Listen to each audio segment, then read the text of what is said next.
kembali lagi di Belajar Rajut bersama saya Julan.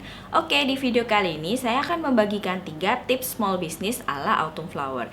Seperti apa videonya? Tonton terus sampai akhir ya. Dukung terus channel ini dengan cara subscribe, like, komen, dan share, serta follow semua sosial media kami ya. Jadi di sini saya mau sedikit cerita tentang sustainability sebuah brand.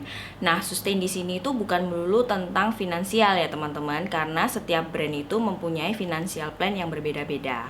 Di sini saya lebih membahas tentang sustainability dari sisi identitas sebuah brand itu.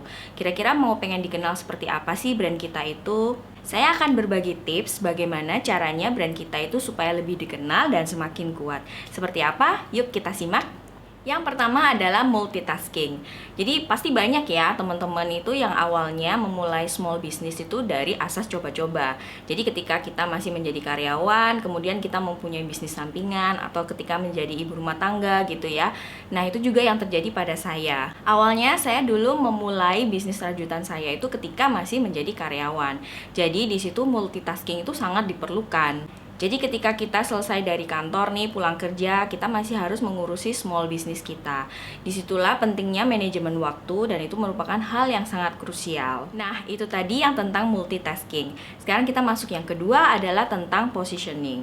Jadi, secara positioning kita harus yakin nih brand kita itu mau dikenal sebagai brand yang bagaimana. Sebenarnya kalau kita membahas positioning itu banyak banget ya teman-teman, tapi di sini saya mau membahas berdasarkan pengalaman saya sebagai pelaku small business.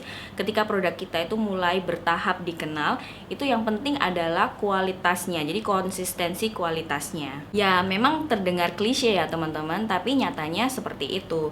Jadi mungkin di platform-platform lain itu banyak banget produk-produk yang mungkin hampir serupa dengan produk kita yang dijual dengan harga yang lebih murah.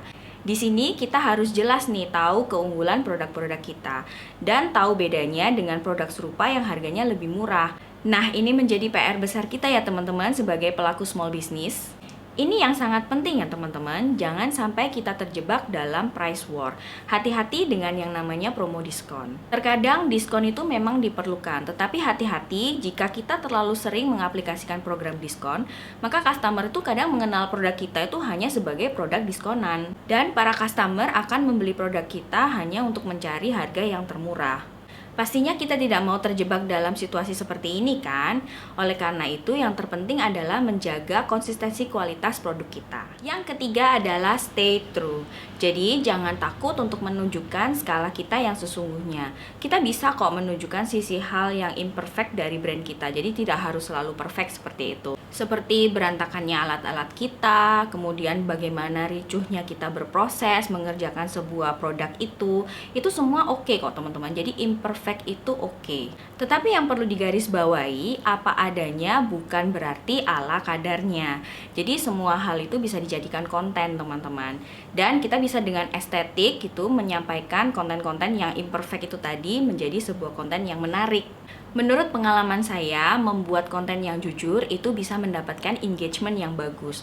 Memang susah-susah gampang ya teman-teman. Jadi membangun sebuah brand itu seperti membangun citra diri kita sendiri. Nah, itu tadi 3 tips singkat yang sudah saya bagikan kepada teman-teman. Semoga itu membantu teman-teman semua. Dukung terus channel ini dengan cara subscribe, like, komen, dan share. Kita ketemu di video berikutnya. Sampai jumpa. Dadah!